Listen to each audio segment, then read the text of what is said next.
Two quick things about the Ultimatum. Number one, queer love is already better than the first season. Number two, Shane, Bartise, and Jacqueline crawled so that Vanessa could walk.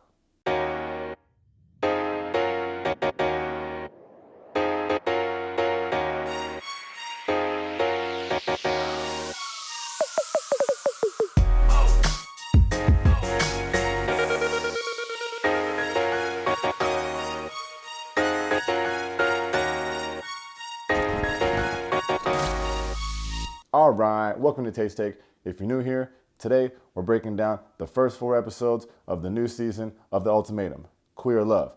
I've only seen the first 4 episodes, but we're going to be breaking them down like you already seen them. So it's going to be spoilers for the first 4 episodes. If that's something you're into, hit that subscribe button for your boy. For my regular taste takers, let's see if you should add this one to the queue. Get it? I said Q like in LGBTQ, because it's like queer love, like the Q. Quick background here, The Ultimatum Queer Love is the second season of this crazy Netflix reality show that's brought to us by Chris Coleman. Yes, it's the same Chris Coleman that brought us Love is Blind, Perfect Match, all that stuff. The first season of The Ultimatum came out last year, and the concept's pretty simple. You bring together a bunch of couples. One person in each of those couples has given their partner the ultimate ultimatum. Either get married to me or we're done, which is pretty crazy to say out loud, but even crazier to say on TV. So these couples all come together, they're mixing and mingling, they're literally all dating each other. You're just trying to find someone you connect with, because for the next 3 weeks, you're gonna be living together in a trial marriage, and your partner is gonna be doing the same thing with someone else. Then you do 3 weeks of that same thing with your original partner, and at the end of it all, you decide one of 3 choices. Either get married to your original partner, get married to your new partner, or just leave alone. It's crazy, right? So yeah, it made for some pretty interesting TV.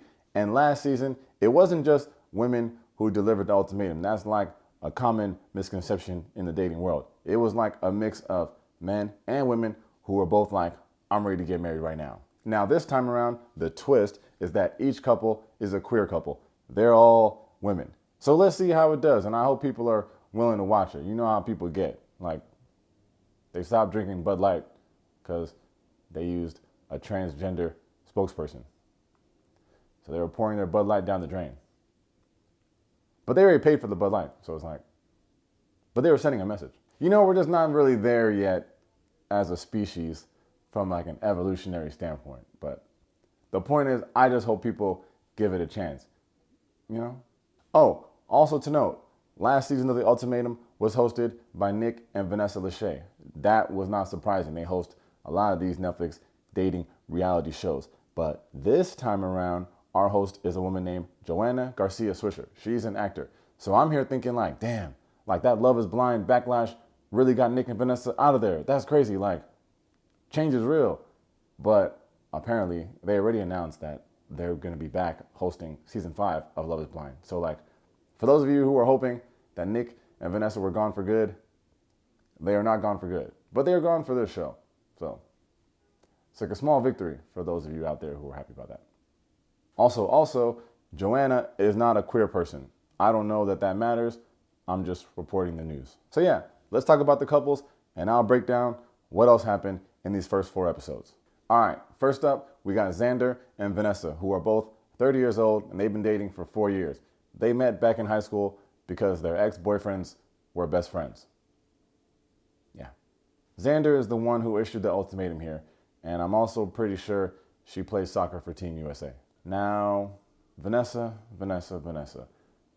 She is this season's queen bee. We're going to spend a lot of time talking about her, so just put your seatbelts on. Like I said, she's the Shane, she's the Bartise, she's the Jacqueline. Vanessa doesn't like commitment. Vanessa doesn't want to get married. She wants to be free and date whoever she wants for like ever. I have a hard time understanding why she even came on this show and how she dated XANDER for 4 years. I don't want permanency. I don't want stability. I want freedom. She also said that she cares about her future children more than anything else, which caring for something that doesn't exist, like more than your current girlfriend of 4 years, is like crazy. I would also be remiss if I didn't mention that Vanessa said that her day job is being an Instagram influencer.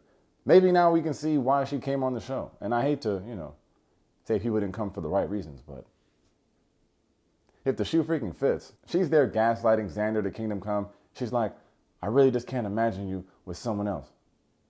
But let's make sure we give this experiment our all. And XANDER ain't trying to hear that shit. She doesn't want to date anyone else, but she's like just doing this experiment for Vanessa's sake. Like a real ride or die. Next up, we got Sam and AUSSIE. Sam is 31, AUSSIE is 42. AUSSIE is also from Australia, I think. So that's a thing that's happening. These two only been dating for about a year and a half, and it was Sam that issued the ultimatum to AUSSIE. AUSSIE said that before she can marry someone, she wants to live together for 5 years. All right.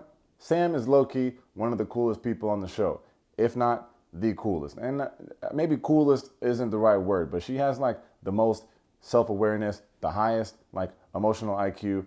She just kind of knows what she wants, and she's got this chill demeanor in dealing with some people who are acting a little crazy sometimes. Her partner AUSSIE is fine, she's nice. It just seems kind of weird to not know what you want with her being 42. Literally over a decade older than her partner. It's just interesting. Next up, we got TIFF and MILDRED. TIFF is 32, MILDRED is 33. Her name is 63. They met because TIFF was searching the lesbian Latina hashtag on Instagram. Listen, if you're single, just don't knock it. You never know what you can find up in there. So it's just free game when you watch Netflix shows. That's all it is. MILDRED is the one who issued the ultimatum here. She says, if you want to keep this spice, you got to put a ring on it. Also to note, MILDRED has been married before. That's just information. TIFF is just not ready to commit. These two are one of those on again, off again couples. They break up every week, it seems like. Their communication is terrible. They really don't belong together, but we'll get to that later. I guess the spice in their relationship is keeping them together, and Netflix really made it a point to show us because there was that opening scene, and I was like, is this Netflix or sex flicks? Get it? Sex flicks? It's because it was sexy. Moving on to Yoli and Mal. Yoli is 34, Mal is 36. They've been dating for 3 years. They met at Pride. Yoli is the one who issued the ultimatum here. Mal and Yoli are both individually pretty cool. Mal's problem with Yoli is that she thinks that she doesn't have anything that sets her apart from Yoli's exes. So she's like, wait, why would you want to marry me? She thinks that she just hops around and just falls in love all willy-nilly. So Mal's like, you don't really love me. I gotta understand, why me? But she also says that she wants to get her money right before she gets married, which is a very popular excuse that we hear in the field. And I hate to call BS. You want to make sure your funds are funding, but how rich do you need to be to get married? She does say that stuff like IVF is very expensive, but and no shade, but at 36, what's really gonna change? Last but not least, we got Ray and LEXI. Ray is 27, LEXI is 24. Yes, LEXI is the youngest person on the whole show, but what she lacks in age, she makes up in boobs. They've been dating for 3 years, and even though LEXI's 13, she's the one that issued the ultimatum. Ray is just very timid and unsure. She's not sure if the perfect thing exists for her. And we'll be talking about these two a lot more. Don't you worry. So yeah, those are our 5 couples. Now we'll break down what else happened as we get into our new pairs. Back to Vanessa. As crazy as she is, she gives main character energy in every scene that she's in. Love her or hate her, you're gonna know she's there. This girl is literally dating both Ray and LEXI, who came together. And it's not even sneaky. They all know about it. It's just part of the process. Vanessa's so wild, she asked LEXI if she's gonna sit on her face in episode 2. And this is before the opening credits even came on. This is what we doing? LEXI is also vibing with Mal. And Mal's like, you ever dated someone that looks like me? You ever dated a black girl? And LEXI's like, no, I have not dated a black girl, but that's not the first thing I noticed when I saw you, because I've really never dated anyone that's masked. Mask is short for masculine. It's just basically someone who leans more masculine as far as their appearance and stuff than feminine. And Mal is masked. So she's like, I don't really care that you're black. I wasn't expecting to have feelings for someone who's masked. LEXI admits her current girlfriend Ray is Chinese, and that was the first non-white person she's ever dated. So Cool. Got it. Then Mal's like, yeah, because I date everything across the board. And Lexi's like, you ever dated Jewish? And Mal's like, no. Sam and Tiff start vibing. AUSSIE and MILDRED start vibing. And XANDER and Yoli start vibing. They're talking about having kids. And Xander's like, so if you carry a child and we're together, would that child be your child or our child? And Yoli's like, what the fuck? Like, of course it'll be our child. Who would ever say anything different than that? And Xander's like, Vanessa? Basically, this crazy girl Vanessa told her that when they have kids in the future, if they do have kids and they stay together, whatever, like Vanessa will carry her own kid that will be hers, and XANDER will carry her own kid that will be hers. Yeah, I don't really get it either. But yeah, this XANDER and Yoli thing seems to be a thing. And here we find out that XANDER's kind of a freak, which is interesting because in the beginning, Vanessa was making it seem that she wasn't a freak, which really she's probably just tired of her.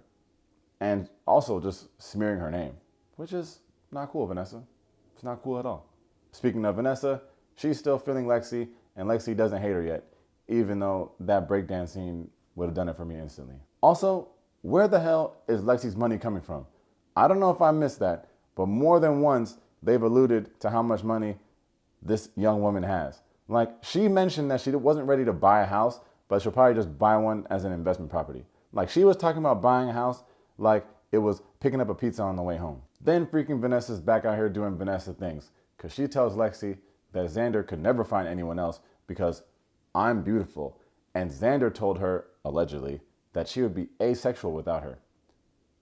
Meanwhile, XANDER's damn near about to rip off Yoli's clothes on their date. So I'm like, Vanessa, get over yourself.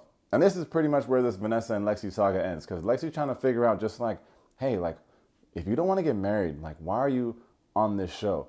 So we're watching this super awkward fight between these two, and freaking Vanessa doesn't even know she's in a fight. LEXI now hates Vanessa, so her sole mission in life is to prevent her girl, well, I guess her ex-girl, Ray, from being with Vanessa. So she reaches out. She's like, look, girl, hey, what's up? You look good. You can't get with Vanessa. This girl is not here for the right reasons.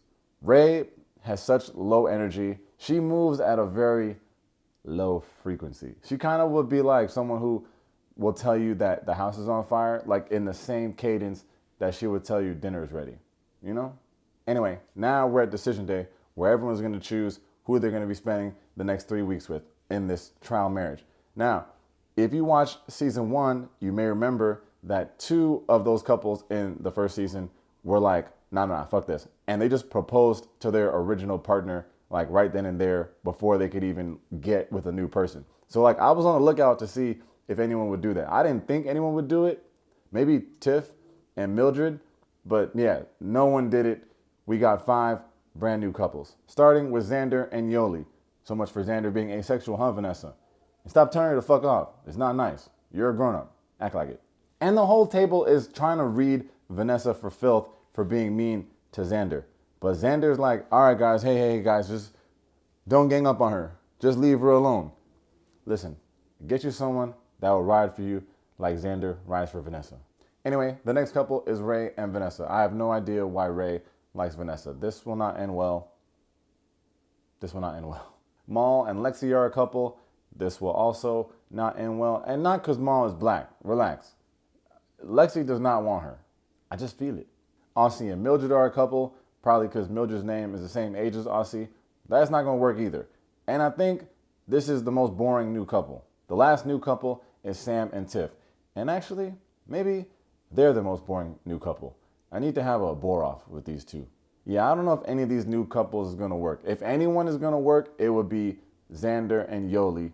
But I think Yoli still got a little thing for Mal. So I got my eye on that. But, even though the new couples probably won't work, it is cool that each of the 5 new couples has a level of diversity in it. Huh? Isn't that cool? Think about it. They all got a little diversity. And that's a good little note for the show. It's like they try to prioritize like diverse people. So that's just cool to see. So regardless, it's just nice. So now we get into like the first night in the new house with your new partner. And that's, of course, all super awkward. The little conversations. It's just this whole experiment is nuts. Like, I have to keep saying it. This is where you get that first little fight between Sam and Tiff, because Tiff wants the dog to sleep in the bed and she doesn't understand if Sam's not cool with that. Like, get that dog out of here. Tiff says, I will always put my baby first. Like, why? And people, stop calling your dogs your babies. They're not babies. They're pets. Unfortunately, this is not the last we'll hear about that stupid dog. Unrelated, I can't wait until Ray realizes how terrible Vanessa is. Alright. Then you got the Mal and Lexi question marathon. Can I pee with the door open? Does your hair clog the drain? What side of the bed do you sleep on? How fast does this thing go? Does it have automatic transmission? Does it have four-wheel drive? Mildred is just drunk, and I don't even know where they were turning up at, but she's just talking nonsense. And she's like, if you want to sleep in your underwear, that's okay with me. Aussie's like, that's good to know. Thank you for telling me that. Episode 3 ends with what appears to be XANDER and Yoli getting a little freaky. Episode 4 starts with Vanessa getting her nipples pierced. You see how I'm talking about? She got main character energy. She's just everywhere. She's all over the damn place. Even the freaking piercer guy is annoyed of Vanessa. Also, shout out to Netflix for showing a woman getting her nipples pierced and then censoring the F word. Not like they showed the nipples, but it's like she's getting her nipples pierced on TV, and then they're just like censoring the F word. Why do they don't censor all the curse words? Why only the F word? But anyway, watch this. Ray and Vanessa are piercing nipples. XANDER and Yoli are getting drinks. Mildred and Aussie are fucking folding clothes. And our other boring couple, Sam and Tiff, are fighting about that dog again. Like, Tiff is accusing Sam of not liking her dog and saying, if you don't like my dog, I'm gonna sleep with my dog on the couch. Sam didn't even say she don't like the dog. She's just like, hey, let's just have a conversation about this like a grown-up. I told you, Sam got the most like maturity at the whole damn show. And she's like, hey, no, let's just talk about this. And Tiff's like, I'm asking you to act like you care about my dog. Like, it's not that hard. I want a heart. What the fuck am I gonna do? I don't care if you have the most gorgeous face, the most gorgeous body, the most gorgeous personality, and the most supportive system. If you don't like my dog, you can get the fuck out. what? Back to the other boring couple that's not gonna work out. Mildred is meeting Aussie's best friend, Mo. This was also awkward. Then there's that scene where she tells them that their laugh is contagious, but she's not laughing. Do you know how criminal it is to tell someone how contagious their laugh is with a straight face? All right, enough about that. Because now we got the biggest scene of the episode. Perhaps the biggest scene in the first 4 episodes. Ray and Vanessa finally get freaky. Apparently, Vanessa fingered Ray, but Ray is not happy about this. She calls Lexi to confess, which is insane. Now Lexi's pissed, like, what the hell? How could you do this? How am I gonna call my grandpa and explain this? Why the fuck do you have to call your grandpa and tell him that your ex-girlfriend got fingered by another girl? Please explain that. Then freaking Lexi's crying about it to Mal, and Mal's gotta pretend to care, and Lexi's like, oh, thank you, Mal. I'm so lucky to have you. I love you. Oh, word? Lexi can tell another woman that she loves her, but Ray can't get fingered? Okay. Doesn't seem very fair to me. Back to Mildred and Aussie. They're about to fight, and it's about to be stupid. Mildred is like, hey, do you need the bathroom? And then Aussie's like, yeah, I'm gonna need the bathroom as soon as I finish out here. Yeah, but like, when are you gonna need it? And she's like, yeah, like when I finish ironing, I'm gonna just hop in there. But like, can you tell me when you're gonna need to be in here? She's like when I'm done. And Mildred's like, man, why can't we always communicate like this? This is nice. Huh? Now it's a fight. Aussie's like, what do you mean by that? Aussie also accuses Mildred of just talking shit about her on camera to make Aussie look bad, which I believe. Mildred is terrible. Aussie and Sam gotta work this all out because their new partners are both terrible. And I wanna say that Tiff and Mildred deserve each other, but they deserve to be alone because they got some shit to work out, like individually. Anyway, the last scene of episode 4 is when the group gets together for a night out. A couple random things happen, but the major moment is between Vanessa, obviously, and Lexi. Everyone's just out there mixing and mingling, chilling, just talking about how it's going. And Vanessa's like, yeah, it's actually been going really well. Me and Ray have just decided to take it slow. Then here goes Lexi. So is there a reason why you fucked Ray? What did he say? And Vanessa's like, I didn't fuck Ray. And then Lexi's like, oh, sorry, Ray fucked you. And I'm at home eating popcorn like, I thought they just fingered. Once again, Vanessa's getting cooked. Lexi's like, do you even have feelings for her? And Vanessa's like, no. And then Lexi's like, then why are you even with her? And then Vanessa's like, because I have feelings for her. And she's like, you just say you don't have feelings for her. And then Vanessa's like, oh no, yeah, I have like friends' feelings for her. Like, you know? Then Vanessa's like, look, man, I don't know what to tell you. She led my hand to her vagina. What even is this show? And when are the next episodes coming out? Lexi's like, I don't have a problem with Ray getting fucked. My problem is with the person that Ray let fuck her. And that's pretty much how episode 4 ends, man. Like, this show is nuts. It's like a slow build, because in the beginning I'm like, it's kind of boring. But lo and behold, the shit picks right the fuck up. Man, I don't even know. They showed those little previews for the next couple episodes, and it's going to be even crazier than this. So I'll be back next week to talk about episodes 5 through 8. Then the week after that, there's like the finale episodes. So you got 2 more videos of the Ultimatum coming from Tate's Take. So stick with me. I hope people are watching this show. I also wonder like what it would be like if it was all dudes. You know? Because what would that look like? Yeah, these episodes are out now. If you haven't seen them yet, they're out on Netflix for free. I mean, you're paying for Netflix, but ain't no extra shit. As always, thanks for checking out Tate's Take. If you enjoyed the video, make sure to hit that like and the subscribe button. In the comments, let me know what you think about the show so far. Do you think any of these new couples are going to work? Do you think the original couples are going to work? What do you think about our queen bee, Vanessa? Thanks for the time, y'all. Peace. Jesus Christ, this is nuts. She said she led her hand to her vagina. And I'm here reporting about it. That's fucking nuts. That's journalism.